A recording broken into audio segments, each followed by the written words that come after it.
Republicans, and one of the best things about going to events is seeing the creativity of the signs, because people are so passionate about not only healthcare, but what's happening in America, what's going on with the debt, our children's our future being mortgaged, and passion comes out in the signs. And you guys have some of the best signs I've ever seen. So give yourselves a hand, please.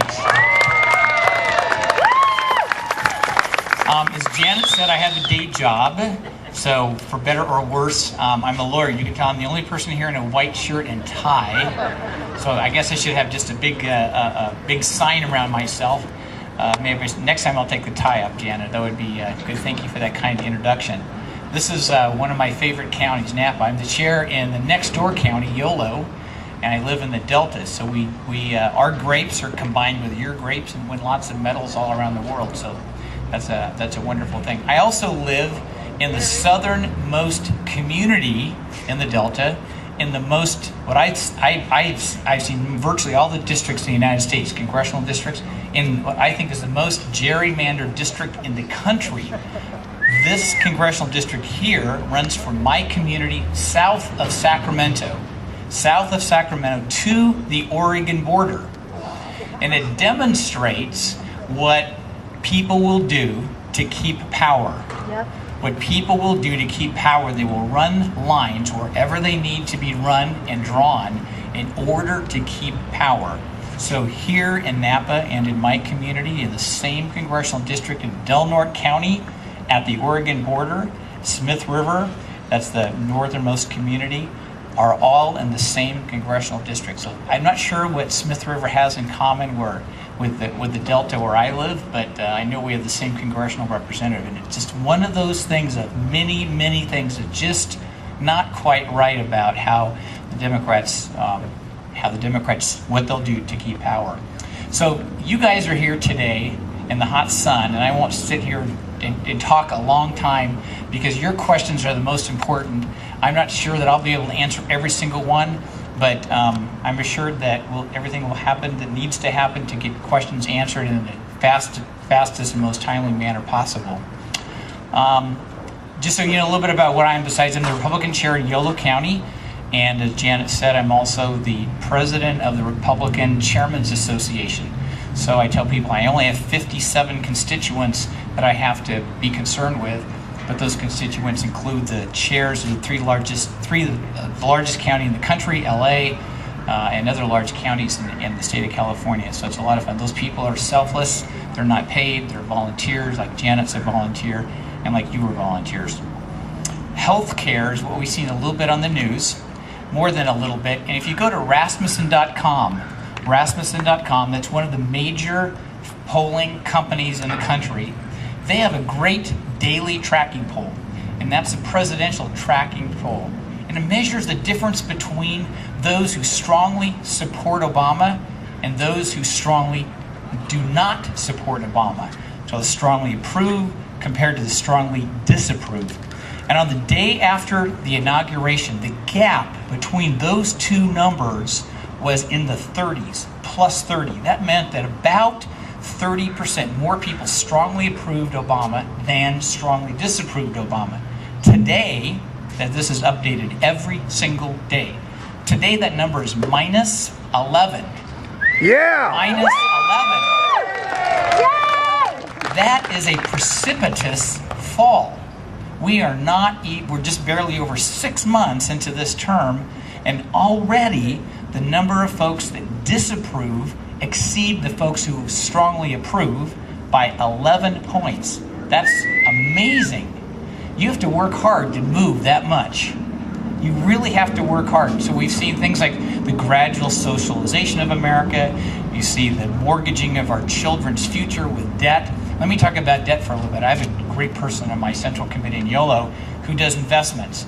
And maybe like you, I have a hard time getting my mind around what a trillion is. You know what $1 trillion, $1 billion, $1,000, kind of all sounds the same after a while. So I said, Glenn, how do I get my mind around $1 billion and $1 trillion? And he gave me a good little thing. He said, you know, if every dollar is counted as a second, and if we measure 1 billion seconds, the same as $1 billion, That totals up to about 31 years. Well, I can kind of get my mind around 31 years. 31 years is a long time, but I can kind of, I can see 31 years and kind of understand that. But if a billion is 31 years in seconds, then a trillion is 31,000 years in seconds. So our country is in debt in the trillions of dollars. Now the government's printed money to cover a lot of the expenses that they've racked up, but I know a little bit about economics. I have my degree in economics and my day job, which is representing businesses in California and the United States. And printing money only lasts so long. And you can only print money so long as inflation doesn't become alive. And right now we're fortunate enough that inflation's not something that's coming along. But eventually when you print money, you devalue money because there's more of it, and inflation comes along. And when inflation comes, they retract money, they don't print it, they collect it, they burn it. And that is a very real fear that's on the horizon. So we'll not only have to, in the future, pay back money, or our children will be paying back money, but they'll be doing so with a smaller money supply. It's not something that's talked about very much, but it's very real. Let's talk a little bit about healthcare, and then I'll be quiet and we'll take questions and see what you'd all like to talk about. Healthcare is primarily in the House of Representatives today in the form of H.R. 3200, H.R. 3200. It's over 1,000 pages. The Republicans in the House got the bill about 24 hours before it was to be voted on. Impossible to read a bill before it goes to vote. That's not the first time that's happened with this Congress. That has happened before. So the Republican members of the House many times go into the floor, or just before and out at 3 a.m. here comes the bill. Well, nobody's waiting up by their computer monitor at 3 a.m. looking for a 1,000-page bill to come in. So it's just one of other examples of treating the Republicans unfairly. H.R. 3200 contains things like a healthcare czar. It contains things like forcing people to be on the government plan, whether they want to or not, and penalizing them at 2.5%, which is a tax.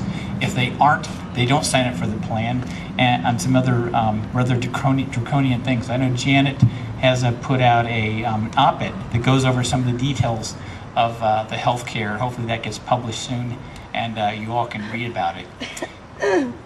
We're looking at socialization in America coming forward incrementally, and I'm reminded how, the old adage that some of us have heard before is, how do you cook a frog in an open pot of water? We all know the frog can just jump out. So how do you cook the frog? You cook the frog slowly. So the frog doesn't notice gradual changes in temperature until it's too late. That, I think, is what's happening in America today. We're change. We say a little change, all right, a little change, all right, a little change, all right. And before we know it, 10 years goes by and we say, what happened? Was I asleep? Well, no, we weren't asleep. It was a little change here and a little change there, and we've moved a long distance. I think that's what we're seeing happen, and I'm so glad that you all are taking your time and your effort and coming forward and saying, no, I'm not going to stand for that. I draw the line. This is not okay. I'm standing to protect my children and my grandchildren and their future as well.